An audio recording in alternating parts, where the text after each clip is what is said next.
Hi, welcome to Andrew Buckle book review of The Man Who Fell to Earth, David Bowie film, 1976, ages and ages ago. This is a book with all the photos behind the scenes as well as the actual film itself. Taschen, Bibliotheca Universalis. I love those books. You can see the size there. Hardback, came out in 2017, 480 pages, and the book about £20. I think it's still readily available at £20. I love the film. The film is just one of my favourite science fiction films. Got lots of favourite science fiction films, quite a lot of them in the 70s. And this one, The Man Who Fell to Earth. There's also a few versions of this. Also, of course, there's the Walter Tevis book, The Man Who Fell to Earth, which is a great book as well, worth picking up. And let's just go through this book now. Let's say hardback, and I love the way they say about glam rocker. Glam rocker. I think probably moved up a bit beyond that at that point, but still, this is also based on the Walter Tevis 1963 science fiction fable. I hadn't realised it was 1963. I had a copy, of course, that was probably done around the time of the film. Didn't get the earlier one. Now you got there, obviously, right straight away, the start of the film. And it goes generally through in the order of the film. Like I say, lots of scenes behind the scenes, as well as of course in front of it, and some scenes that obviously make into the film as well. Though these are perhaps obviously the photographs that look much similar to the scenes that were in the film. And there's obviously there, he's going into a shop, obviously he's getting some money there, and of course there's doing all the camera work behind there, the director there. Always odd when you see that. I mean, that's why I love watching all the extras on Blu-rays and things. It's just brilliant seeing things, seeing all those lovely cameras as well. That is a camera. And David Bowie, and there's some really interesting characters in this. There really is accountant that he gets involved with. Also Candy Clark, playing Mary Lou, that's there. And also, what's that one? Masterpieces in Paint and Poetry. Lots of great. Now this, all the pictures generally have a little bit of a comment there. There's Bryce. No, sometimes it's quite hard to see actually. Bryce quits his post to pursue his quest. And you can just about make it out. Love the design of some of these places as well. And see, it was in, I think it was New Mexico, quite a bit of this. So you've got some great scenes there. Candy Clark again, David Bowie there in the hotel room. And lots and lots of TVs. More and more TVs appear throughout the film. And there he is again, Candy Clark and David Bowie. Very unusual scene. And also, the scenes, I love these ones, absolutely great. Lots and lots of silver, lots of silver. Oh, that's probably one of the most famous images from the film again, with all the various TVs in the background. I have no idea what was on the TVs at the time. And probably that one, I think that's been used on various book covers and also the Blu-rays, DVDs, etc. And then we continue on with the story. Got some just really odd buildings that are used in. I love looking at buildings in this. Is quite lovely as well. The way they've done with this silver. The silver looks great. David Bowie obviously looking through the camera there. And again, more silver all the way through as well.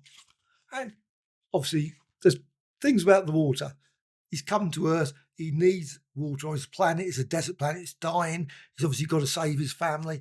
And of course things don't go in the way that... It wouldn't be a film if there wasn't, was it? So you got there. Now I don't... Obviously that's... another character there. You got Peters, and then let's just go there. Oh, now you got this scene. I mean, look at that again. The silver.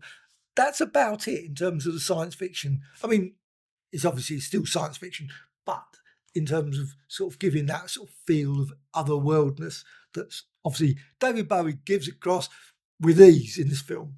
But this is probably the scenes where, in a sense, it's the most science fiction part of it.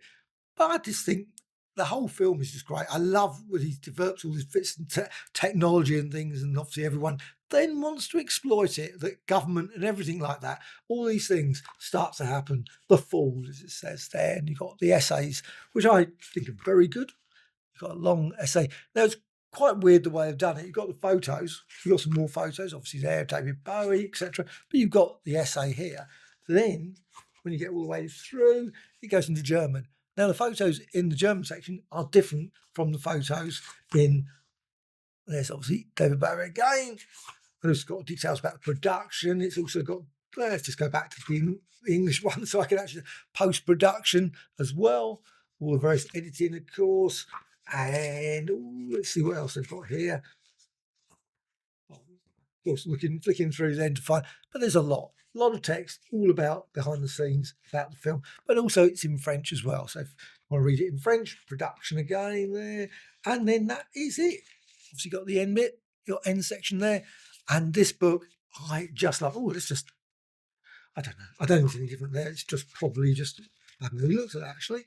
No, it's that. So The Man Who Fell to Earth, brilliant book about one of my all-time favourite films. It's certainly up there. I mean, I've been watching recently lots of wonderful science fiction ones. I'm watching one at the moment, really odd one, Queen of Blood, which I've never seen before. Dennis Hopper film, a very strange film. Also, just finally, after years and years of never seeing film, Soylent Green, which I thoroughly enjoyed, but it was weird. It was very odd with Edward G. Robinson, Charlton Heston, etc. And I just love those sort of films. So Logan's Run, all those. But I think Man Who Fell to Earth has always been one of those great films. I remember seeing it at cinema, and I've seen it a number of times on TV, and at least I've finally got the Blu-ray to watch whenever I want to watch it. And I would love to see a 4K, but I've looked for 4K. Unfortunately, it seems to be only available in a steelbook version, which I don't want. I prefer just to get the basic 4K. Maybe they'll bring it out again in that 4K format. Well, I hope you found this of interest. Any questions, please let me know in the thoughts and comments in the section. Have you seen the film? Do you like the film? Will you be getting the book? That's another thing as well. Also, have you read the Walter Tevis book, which I think is, just like I say, a brilliant book. A like or dislike, always appreciated. Also, please subscribe to the channel if you're not subscribed. Bye.